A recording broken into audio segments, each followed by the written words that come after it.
2024년 4월 14일 주일 본문은 신명기 28장 15절에서 35절 말씀입니다. 제목은 불순종에 따른 참혹한 재앙과 재난입니다. 오늘 말씀은 순종에 따른 하나님의 축복을 소개한 이후 본 단락에서 불순종에 따른 파멸을 언급하고 있습니다. 불순종에 따른 엄중한 심판을 더 많이 서술하고 있습니다. 우리는 오늘 말씀을 통해 불순종에 따른 저주를 하나님이 말씀하신 이유가 무엇인지 살펴보겠습니다. 이를 위해 말씀을 자세히 들여다보겠습니다. 먼저 15절에서 19절 말씀입니다. 하나님의 경고입니다. 말씀에 불순종하는 백성에게 형벌을 내리실 것입니다. 불순종은 하나님의 존재와 그분의 능력과 주권을 인정하지 않는 것입니다. 불순종은 생명의 하나님으로부터 스스로 단절되겠다는 선언이기에 그것은 죽음을 불러옵니다.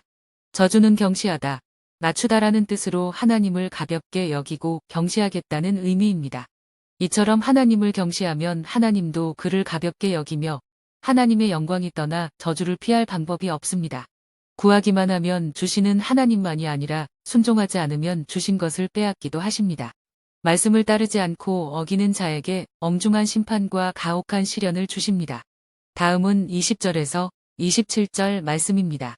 불순종에 따른 재앙입니다. 하나님을 떠나면 저주와 혼란과 재앙이 일할 것입니다. 악을 행하여 나를 잊음으로라는 말씀은 하나님으로부터 떠나면 하나님이 떠나시기 때문에 형벌이 불가피하다는 말입니다. 하나님을 떠나는 것은 미래를 저버리는 일이고 스스로 고통을 자초하는 일입니다. 하나님 없이도 살 수 있다고 생각한 사람들의 결국은 파국입니다. 이처럼 무시무시한 저주의 경고에는 이스라엘이 저주받기를 원하지 않는 하나님의 마음이 담겨 있습니다.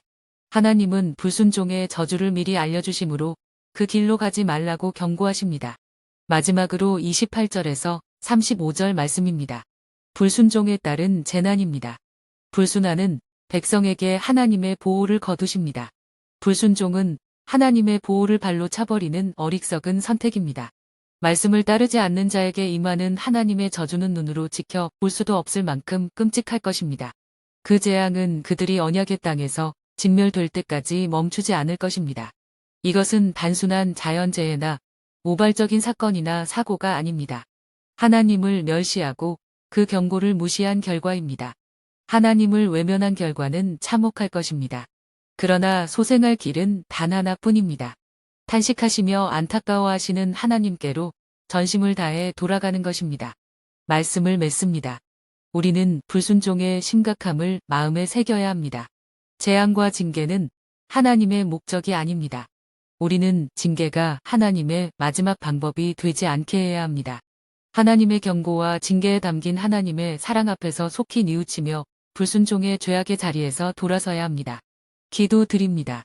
하나님 아버지, 오늘 말씀을 주셔서 감사드립니다. 하나님의 경고와 징계를 어서 깨닫고 서둘러 불순종의 자리에서 돌아서게 하소서. 경고와 징계에 담긴 하나님의 사랑을 알아 속히 죄의 자리에서 떠나게 하소서. 예수님의 이름으로 기도드립니다. 아멘.